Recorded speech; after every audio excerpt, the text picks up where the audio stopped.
Hey guys, welcome to the Strategic Edge. I'm your host, Jean Galoni, and today we're diving deep into what separates profitable dental practices from those that struggle. My guest today is Dr. Vilas Sastry, a fascinating entrepreneur who saw the future of dentistry coming years before anyone else. Dr. Sastry founded teledentistry.com back in 2017, well before the pandemic made virtual care a necessity, and he has built a platform serving over 150 million patients through partnerships with 90 plus insurance carriers. But what makes his story truly unique in his triple expertise, he's practiced dentistry for over 20 years, built a multi-million dollar insurance brokerage, and pioneered teledentistry technology. Dr. Sastry, welcome to the show. My goodness, that was an amazing introduction. I'm wondering if it's the same person. Having lived it, you don't really, you know, recognize all the stuff that you're doing along the way. But man, you did a great job. Thank you so much, Gene. You're welcome. You're welcome. Just fascinated by your story. So start off. Let's start with your story because it's truly fascinating. Oh, Fascinating. sure. It's unique. Oh, sorry, you represent the unique convergence of clinical expertise, insurance and industry knowledge, and entrepreneurial vision. Most successful practices I work with have leaders who can see around corners with, like you did with teledentistry. So, what were the signals you were picking up back in 2017 that others missed?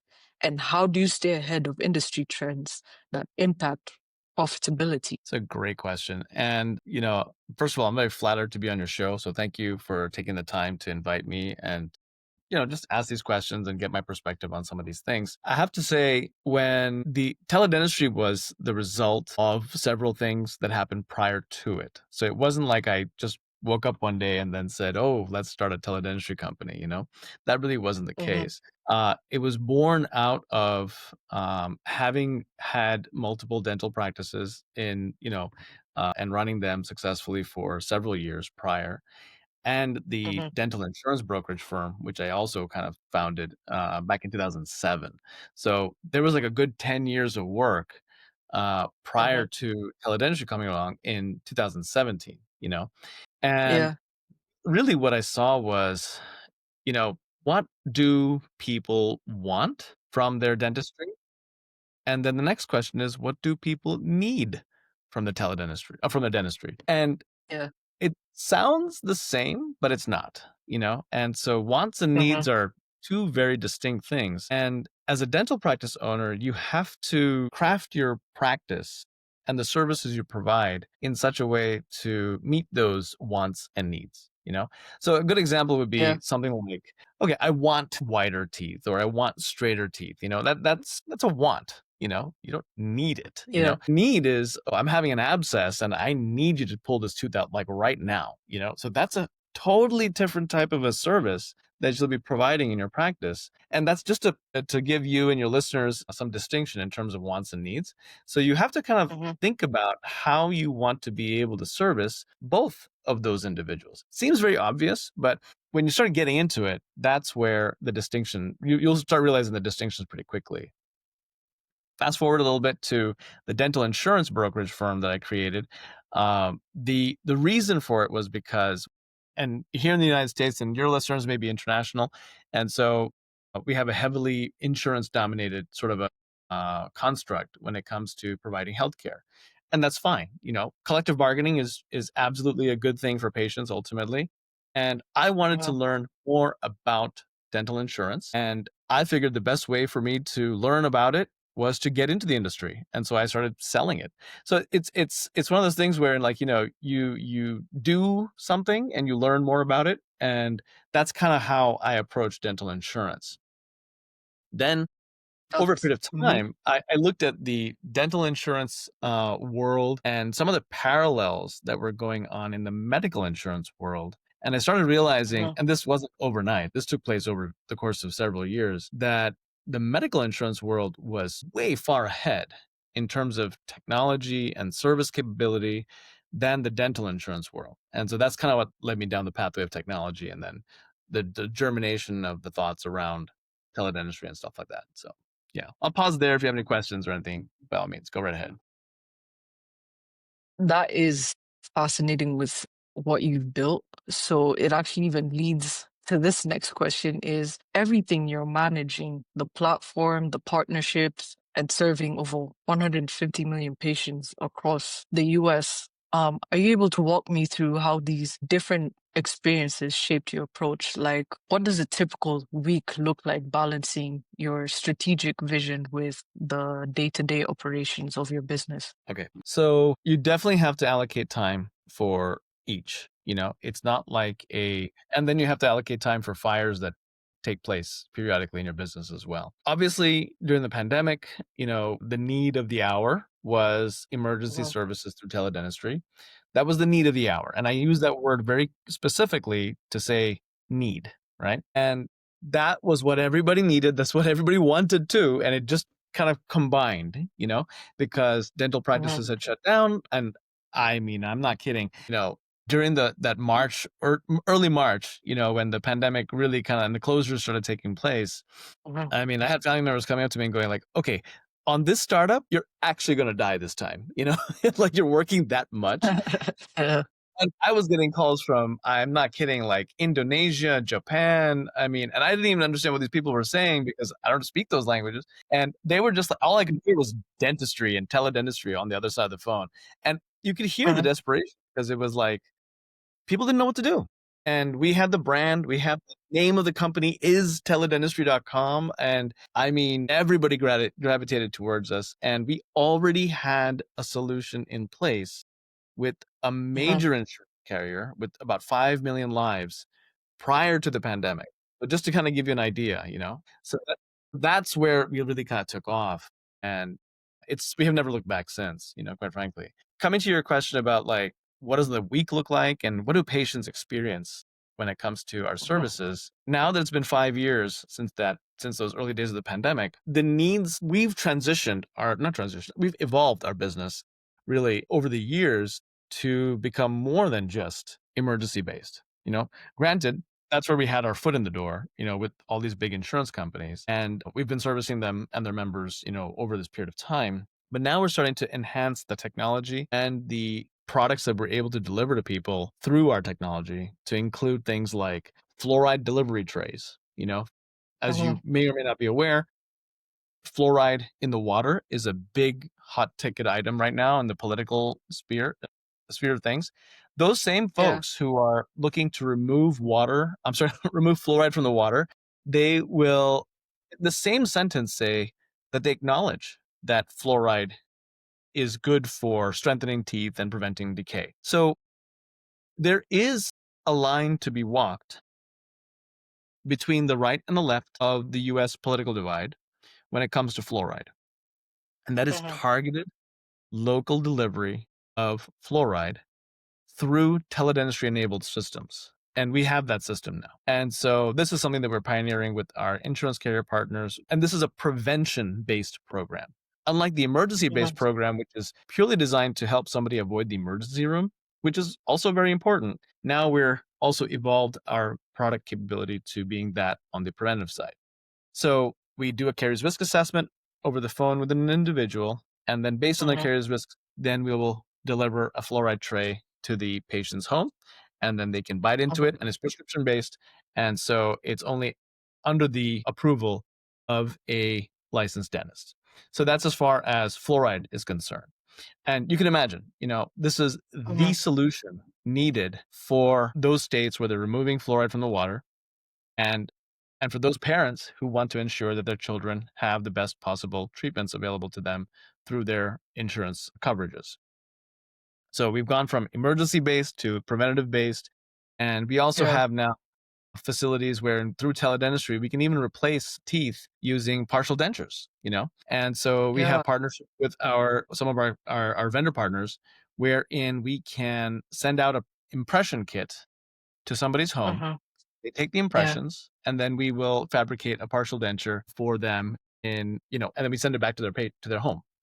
So that's the way in which we do the work for these folks. So now it's like emergency, preventative, and restorative. And so different types of treatments that are now available to our members across all the different states through our platform. mhm, And so each person's journey, dental journey, so to speak, and healthcare journey in general is different. Mm-hmm. Not everybody has a dental emergency all the time. Not everybody needs a Yeah. partial denture all the time. But somewhere Yeah. along the way, they might need one of these services. And when they have that need and they contact us, we'll be able to provide it. That's fascinating because you've shifted from emergency based to preventative based. So, like, what other major shifts are you seeing in dental practice management right now? Like, what are some trends that you've been seeing that practice owners have been missing out on that could impact their profitability? Well, with the dental practice owners on the brick and mortar side, I think the Oh, biggest missed opportunity right now is team cohesion. I know it seems like an obvious thing, but there are significant shortages of healthcare professionals in the dental space right now. no. Dental assistants, hygienists, office managers, yeah, treatment coordinators, and the dentists themselves are all in Uh-huh. short supply. This is a problem across the entire country. And it seems like there should be an easier way of handling these kinds of things. But really, when you look at it, I think if a practice owner was to look at their profit and loss sheet and they were to just throw in an extra lunch or do something nice for their teams every once in a while, they'd realize that that would Yeah. go a long way to to Uh-huh. to bringing in team cohesion, Uh-huh. and having a meal together. Something as simple as that. Just keeping your team together is really what Uh-huh. makes a practice go. And I mean, Yeah. if you're a patient and you're walking into a practice, you feel that right away. Like, you can Very tell, true. like, hey, this assistant does not get along with this dentist, or the front desk hates Yeah. the assistant, or whatever. But on the flip side, if everybody likes each other, the patient can tell that. So that's where Yeah. I think, and regardless of all this insurance stuff and technology and all these other things, I think a lot of people forget that dental practices are people run businesses. And if you don't have the right people in the right spots and they're not working and they're not gelling correctly together, then you're missing the boat, you know. So your other competitors, is team cohesion an advantage to you? Like when you're positioning against competitors or when you even position yourself to clients, like is that what you mostly emphasize for your own business? In the teledentistry world, I'll tell you, the entire business in general, okay, Uh-huh. is a Yeah. relationship driven enterprise. Okay. That's business. All right. Yeah. So if you can't establish a good relationship with somebody, and then you probably shouldn't be in business. You should be working for somebody else who's good at that. Yeah. That's a fact. And I mean, that's the job of the dentist, to establish that rapport with the Hmm. patients. And if you're at the head of your enterprise and a company like Teledentistry, your job is to ensure that you're having a good relationship with your clients and vendors and stuff like that, and in this case, insurance carrier partners. So that's where Yeah. really an individual, a leader, okay, has to kind of Hmm. hone their skills, is in the relationship building business. Because after that Hmm. comes everything else. So True. So how would you communicate value to your stakeholders who might not immediately understand the teledentistry model of your business? What I mean by stakeholders, basically, I mean people that you partner with, so like the insurance companies, yourself, your clients, yeah, just basically okay, the people that partner with you to make your business. for sure, yeah. So insurance companies, they understand this very readily, because they can see how improving access to care through our platform Uh-huh. is a win for them, and it's a win for their members too. For the doctors Yeah, who actually work with us and work under our umbrella, they see that too, because now they're able to then effectuate care across vast geographies with their licenses. Now, you could be licensed in the state of California, but typically prior to teledentistry, that meant your license was valid only in your little practice that you were working in. Now you're yeah, licensed in the whole state of California, which is a vast amount of land. And so yeah. that changes how you practice, what you do, how you think, stuff like that as a dentist too. So I'd say it's less about explaining the value and more about explaining what we can do, which is, what I already told you on the previous couple of Yeah. things. Hmm. So for practice owners listening who might be overly dependent on fee for service revenue, What's your philosophy on revenue diversification? Like, how do you evaluate new income streams? Yeah, that's a great one. We did this in our own practices as well. See, if you are going to accept dental insurance, then you Mm-hmm. must understand what you have signed in the contracts Yeah. that you have signed. I I'll be the first one to admit this, okay? When I first started my practices back in 2006, I just signed everything Mm-hmm. blindly. I didn't know. I didn't really consult with anybody. I just said, okay, whatever it is, just hit the dotted line and then let's go. That was Yeah. me at that time. I suspect there's quite a few dentists who do the same thing. Fast forward now, it's been several years since 2006. I'd say I would take a little bit of more time to understand what I was signing and realize that, you know Mm-hmm. what? The insurance companies actually serve as your marketing engine. A lot of times dentists don't see it that way, which I think is a Yeah. lost opportunity. That's a big lost opportunity. They are putting your name out there. They're putting your name in front of, employers and broker groups and whatnot. And that's marketing. Why else would you reduce your fees to accept a patient who's on an insurance policy if not else it is for the marketing purposes? So I think Very that's true. where the real missed opportunity is in terms of like the mental gap that some doctors Uh-huh. have when it comes to understanding their relationship with the insurance companies. Uh-huh. They're not It's not a like you're not caged, by the insurance Yeah. company.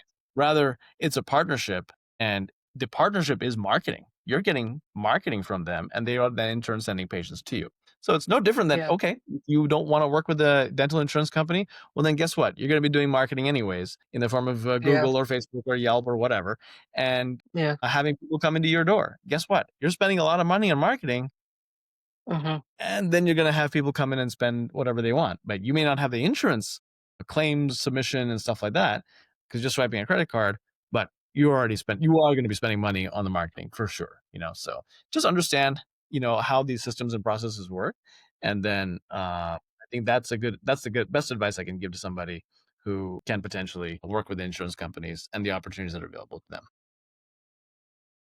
I saw that you also an AI package, the Wisdom AI package, which really caught my attention because it addresses something that I hear constantly about practices drowning in administrative complexity. So when you're working with practices, what are the biggest profitability drains that you see? Like, how do you approach systems integration without disrupting patient care? Yeah, that's actually a good question. Wisdom AI, great product, great solution. I think it's a little bit before its time, frankly. Even though there are so many AI agents and solutions out there right now, I Uh-huh. have not seen a lot of dental practices picking up AI the way the AI industry is making it seem. Yeah, very true.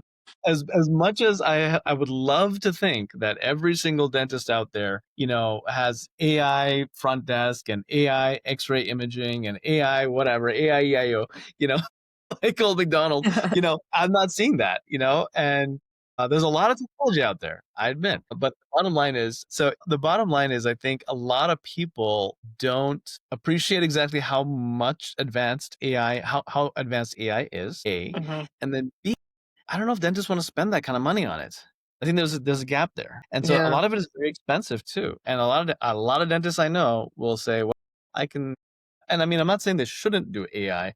I've just spoken to a Mhm. lot of folks. This is how they approach it. They'll say, "Hey, you know Yeah. what? Why spend money on this X-ray analysis system when I can just read the X-ray myself?" Okay, True. there's some truth to that. Are they doing the Yeah. best job possible? I hope so, for the patient's sake. Yeah. Is it standardized and is it uniform like the AI system will do for you? Probably not, but by the time if you read an X-ray at 9 o'clock in the morning and then you read the same X-ray at 5 p.m., you're gonna be a little more tired when Mhm. you read the X-ray again. Probably, Yeah. So those are some of the things that come with the advantage of having the AI. I'm not going to contest that, and I think it's great. By the way, Yeah. I'm just not seeing adoption as much as the advertising leads you to think. So that's just what I'm seeing out there right now. I know dentists who are still using their, the little scheduling books for making appointments. They're not even bothering with practice management software systems. Forget about AI. Mhm. So it just depends. And I mean, I'm in the technology sector, so trust me, it really means a lot to me when a dentist just refuses to adopt technology. But that's just the way some Mhm. folks are. So some folks are way ahead of the curve, some folks are not, so it just depends. Yeah. So for you, you'd say that you're ahead of the curve in the integrating AI into your business. I would say so. Yes. That's amazing. Yeah, I would say I'm on the far end of the adoption spectrum. And Absolutely. how's that been working for you? Well, I mean, with mixed results, right? The thing is that people Hmm. have to interact with the AI systems. And so that's Yes. where, it becomes a learning curve. Let's put it that way. And so some people like it, some people don't. So it's just a matter of figuring out, how people react to it. So that's what it is. Okay, so my last and final question is for you looking at the next 6 to 12 months, like what are you most excited about? I imagine with your background in policy and your appointments in Nevada's Electronic Health Information Advisory Group, you're seeing regulatory changes that others might miss. So how are you preparing your platform and your business for what's coming? Yes. The big one is interoperability. I think that's where a lot of people are not fully focused on just yet, but it's coming in a big way. And back during the early days of the Obama administration, when they were putting together the Affordable Care Act, they had some information about interoperability that was not very well known at the time, what the ACA was doing. Mm-hmm. And Mm-hmm. the big company that kind of stepped up at that time to influence the interoperability language was Epic. And I think you can Yeah. look now to see just a short 16 years later. It hasn't been 16 years now since Obama was president. Oh my gosh, I'm so old. I'm sorry. It's probably been 12 or something. I don't know. Anyway, whatever it is now. So it's been a long time. But yeah, I'm thinking Obama's looking more like Nelson Mandela now. Anyways. He's He is, he's right? he's not been aging. He's up there. He's up there. Anyways, so the story is now that Epic stepped up at that time to do the interoperability language, and now that same Mhm, conversation is coming to dental. So we're very much so interested in that conversation. That, I think, from a mhm. technology perspective and regulatory point of view, is going to be Yeah. where our focus is going to be for the next 6 to 12 months. How does this impact dentists downstream? It'll probably impact them after about 2 to 3 years, and so that's when they're going to start seeing the changes. So I did ask you something that would benefit a practice owner, probably who's feeling stuck, but maybe just doing $2 to $3 million annually cannot break through to the next level. What would be your first pre-diagnostic questions to identify their bottlenecks that they should be asking themselves? I would say pick up the book Traction by Gino Wickman. Uh-huh, That's a uh-huh, quick read. Not really. It's actually a very complicated read, but dentists can handle uh-huh. it. And it'll Yeah. give them some indication as to how to structure their practice if they are stuck. And then they can hopefully learn a thing or two from there and then discover how they can break through and get to the next level, which would be 5 to 10 million, I think. So I think that's Uh-huh. at that revenue level, that's the right book to read. Okay. That's Simple. just See? it. Just a book. Just a book. Just a book. I That's hope you it. guys got that. Just a book, I'll tell you. but you'll I'll be tell able you to that book is understand it. transformational. It is transformational. Great, great author, Gino Wickman. Just pick it up. It can't be Mhm. more than 20, $30. It'll change your life. Hey, I mean, hey, it helped you transform. So they will believe Oh that yeah. it will Oh help them yeah. Oh transform. yeah. It It will sure help you did. transform, guys. So, Dr. Sastry, this has been incredibly insightful. Your perspective on systems thinking and partnership driven growth is exactly what practice owners need to hear.